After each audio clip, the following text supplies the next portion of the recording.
Ndugu zangu, kwa Waislamu na wasalimia assalamu alaikum wa rahmatullahi ta'ala wa barakatuh. Kwa Kristo tumsifu Yesu Kristo. Bwana Yesu asifiwe. Na kwa Tanzania wote habari za saizi. Leo nimekuja tena tuzungumze kwa pamoja. Nimeona ni muhimu sana tuzungumze tena baada ya kuwa nimezungumza mara ya kwanza kwenye ile hotuba yangu tarehe 24 mwezi wa 5 2025. Leo nataka kuzungumza nanyi tena. Kwanza nitaanza na neno la Mungu kutoka kwenye kitabu cha Mithali ambacho kimeandikwa na Mfalme Suleiman bin Daud, au Wakristo tunamuita Mfalme Suleiman. Kwenye kitabu chake cha Mithali sura ya 14 kuanzia mstari wa 34 inasema, haki huinua taifa, bali dhambi ni aibu kwa watu wote. Haki huinua taifa, bali dhambi ni aibu kwa watu wote.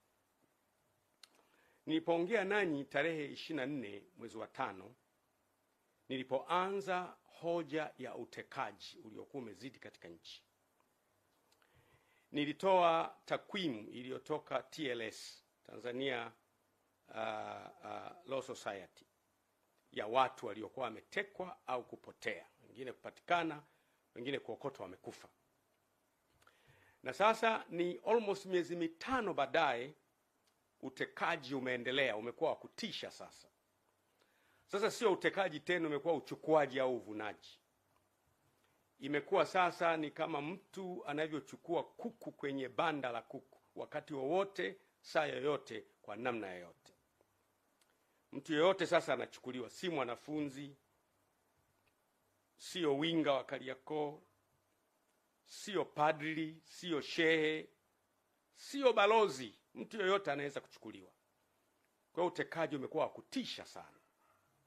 Na mpaka sasa hivi, wakati nazungumza na nyie mara ya kwanza, nilisema wakati huo kulikuwa na watu 84 wale ambao walikuwa kwenye orodha ya watu wa TLS. Tangu wakati ule sasa hivi ni watu wengi, ambao zaidi ya 108 hivi, ambao ama wametekwa wakapatikana, ama wengine hawajapatikana kabisa. Na kauli zinazotoka kuhusu watu wanaotekwa ni kauli nyepesi sana kuzisikiliza. Ni kauli nyepesi ukilinganisha na uzito wa uhai wa mtu. Ndugu zangu, naomba tukubaliane, uhai ni zawadi ambayo Mwenyezi Mungu anatupa, na hakuna mtu mwenye mamlaka ya kupoka uhai wa mtu, hayupo. Tupewa zawadi na Mungu kama ya uhai, tuitumie kwa ajili ya utukufu wake. Kwa mujibu wa Katiba ya Jamhuri ya Muungano wa Tanzania, katiba ya mwaka 1977 ibara yake ya 8 kifungu cha kwanza inasema hivi: mamlaka ya nchi itakuwa mikononi mwa wananchi, na serikali itapata madaraka na mamlaka yake yote kutoka kwa wananchi. Hii ni kwa mujibu wa katiba hii, na itatumia madaraka hayo kwa niaba ya wananchi. Lakini ibara ya 8(1)(a) inasema, mamlaka na madaraka ya serikali ya Jamhuri ya Muungano yatatokana na wananchi, na serikali itapata madaraka yake kutoka kwa wananchi kwa mujibu wa katiba. Tunaona kumbe serikali inapata madaraka kutoka kwa wananchi. Maana yake kisima cha madaraka, the oasis of authority and power in the country, kinatoka kwa wananchi. Sasa kama wananchi hawa wanatekwa, ambao ndio chanzo cha mamlaka, maana yake ni hatari sana. Ndugu zangu, utekaji haukubaliki.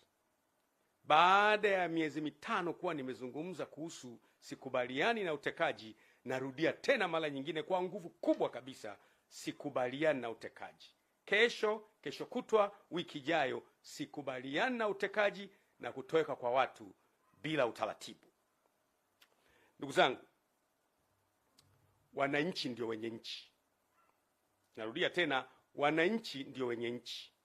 Na ndio maana hata neno lenyewe wananchi ni wana wa nchi, ndio wenye nchi. Usipowasikiliza wananchi, utafika wakati utapoteza nafasi ya kuwasikiliza. If you don't listen to them now, time comes you won't be able to listen to them. Usipowasikiliza wananchi leo, wakati unafika hutapata nafasi ya kuwasikiliza. Lakini pia usipowasikiliza wananchi leo, unaweza kupoteza nafasi kabisa ya kuwasikiliza kipindi utakachowahitaji wakusikie. Ni muhimu sana kusikia kilio cha wananchi. Matokeo ya kutokusikiliza kelele za wananchi inaleta machafuko na migawanyiko siku zijazo. Matokeo ya kutokuwasikiliza wananchi na kelele zao inakuletea migawanyiko na matatizo makubwa siku zijazo. Ndugu zangu, naomba mnisikilize kidogo. Mnakumbuka vizuri mimi nilipozungumza kuhusiana na jambo hili, nilijaribu na kupendekeza solution.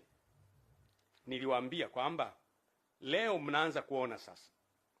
Niliwaambia kwamba shida ya nchi yetu ni kwamba wakuu wa vyombo wote, kwa maana ya mkuu wa jeshi la wananchi CDF, mkuu wa jeshi la polisi IGP, mkuu wa jeshi la magereza, mkuu wa idara ya usalama wa taifa, mkuu wa jeshi la uokoaji na wengine wote ni wateule wa Mheshimiwa Rais.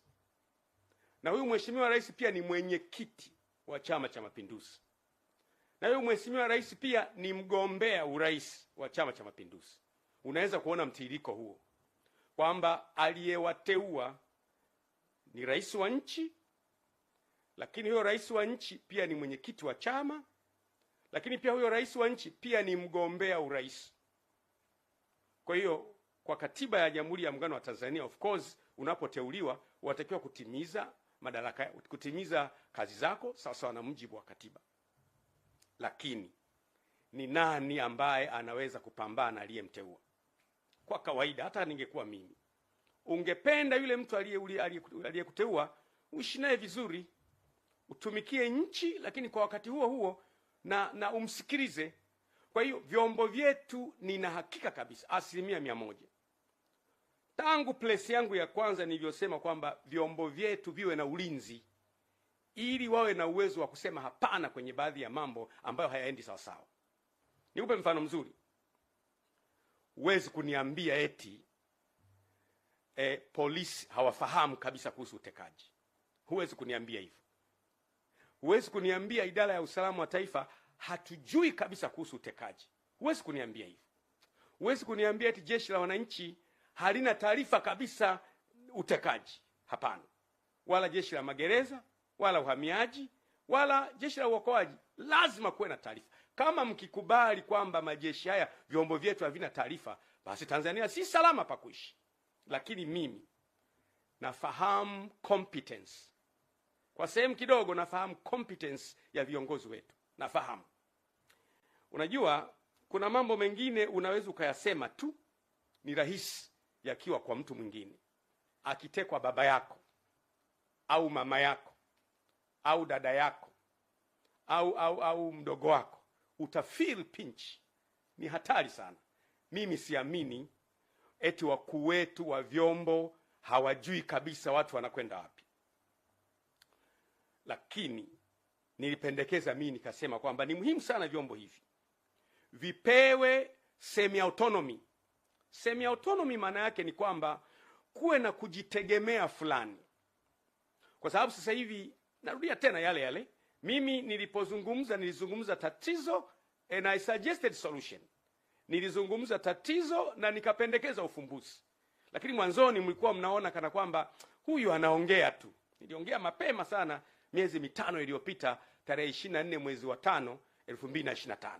Nikapendekeza nikasema hivi: ili kukomesha huu utekaji ambao umeendelea kuwepo katika taifa letu, ni vizuri wakuu wa vyombo wote wawe na semi autonomy. Semi autonomy maana yake kwamba wawe na kujitegemea fulani. Nikasema kuwe na mamlaka ambayo Mheshimiwa Rais anaweza kumteua, kwa mfano DGIS, mkuu wa idara ya usalama wa taifa, anamteua. Mheshimiwa Rais kama ilivyo kawaida amteue mkuu wa jeshi la wananchi CDF, Mheshimiwa Rais anaweza kumteua mkuu wa jeshi la polisi kama ilivyo na mkuu wa jeshi la magereza na mkuu wa jeshi la uhamiaji na mkuu wa jeshi la uokoaji. Lakini akitaka kuwatoa, kuwe na chombo kingine ambacho kinaangalia sababu za hawa kutolewa. Kuwe na instrument, kuwe na chombo kingine. Mimi nikapendekeza chombo kile kinaweza kuwa ni kamati ya ulinzi na usalama ya Bunge, ambayo sababu zipelekwe kwa nini yule anataka kutolewa. Kwa mfano, sasa hivi natoa mfano tu, ni mfano, mimi napenda kutumia mfano. Kwa mfano, kama IGP anauona utekaji na hakubaliani, au DGIS wetu wa sasa hivi anauona utekaji na hakubaliani, au mkuu wa jeshi la wananchi anauona utekaji sasa hivi lakini hakubaliani, au mkuu wa jeshi la magereza au uhamiaji au jeshi la uokoaji anauona utekaji lakini hakubaliani, atakwendaje kwa bosi wake aliyemteua, ambaye bosi wake ni mgombea na bosi wake angependa ashinde? Atakwendaje kumwambia bosi, hili jambo mimi sikubaliani nao?